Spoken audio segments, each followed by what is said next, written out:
এক মাস জলে এইভাবে আছি, আমাদের ড্রেন তো দিতেই হবে, ড্রেন না করলে হবে না। এই জলের উপর দিয়ে যাতায়াত করা হচ্ছে সবসময়। বর্ষার জল জমে গিয়েছে? বর্ষার জল, আচ্ছা, বর্ষার জল জমে থাকে না, শুকনো সময় জমে। এই নোংরা জলের উপর দিয়ে যাতায়াত করছেন? হ্যাঁ, এই নোংরা জলের উপর দিয়ে যাতায়াত। ঘরেতে বাড়িতে সব জল ঢুকে গেছে? কি সব জল ঢুকে আছে। আপনারা এখন কি চাইছেন? রাস্তা আর ড্রেন? হ্যাঁ, ড্রেন। মানে ড্রেন হয়ে গেলে জলটা ক্লিয়ার হয়ে যাবে? হ্যাঁ, জলটা ক্লিয়ার হয়ে যাবে, আর রাস্তাটা হলে লোকজন চলাফেরা করবে। মানে ড্রেনের জন্যই এই সমস্যা হচ্ছে, জল জমে যাচ্ছে? কতদিন এই জল জমে আছে? এই মাসখানি জল জমে আছে। আপনারা কাউকে জানিয়েছিলেন? লোকাল কোনো কাউন্সিলর? জানাইছি, বিশেষ বলে কি যে বর্ষার পরে। বিশেষ কে কাউন্সিলর? হ্যাঁ, কাউন্সিলর। কাউন্সিলর কি বলেছে? বলে বর্ষার পরে রাস্তা ঠিক হবে। এখন তো জলে ডুবে আছে। এখন জলে ডুবে আছে, এখন কিছু ও আসেও না এদিকে। তাই? হ্যাঁ, তাহলে আপনারা খুব সমস্যার মধ্যে আছেন। সমস্যার মধ্যে আমাদের এই অবস্থায়, রাত্রিবেলা ছেলেরা আসে যায় এই অবস্থায়। কি নাম আপনার?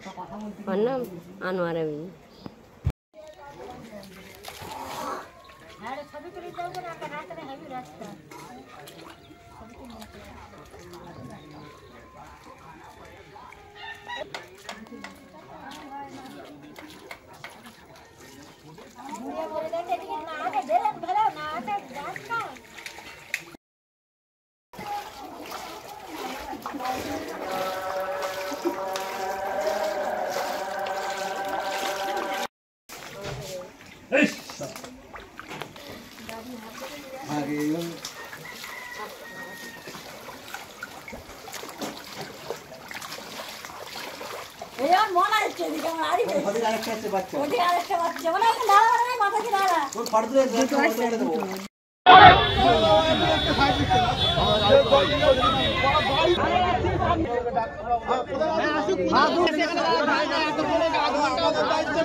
এখন অনেক বড় শ্রী লেদার্স হাওড়া ময়দান।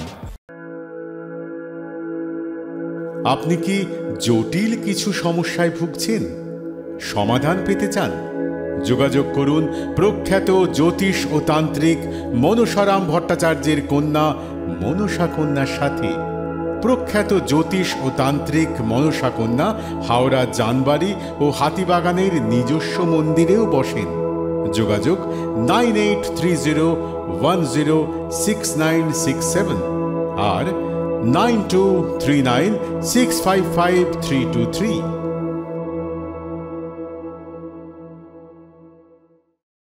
কলার তুলে নয়, বুক চিতিয়ে চলা।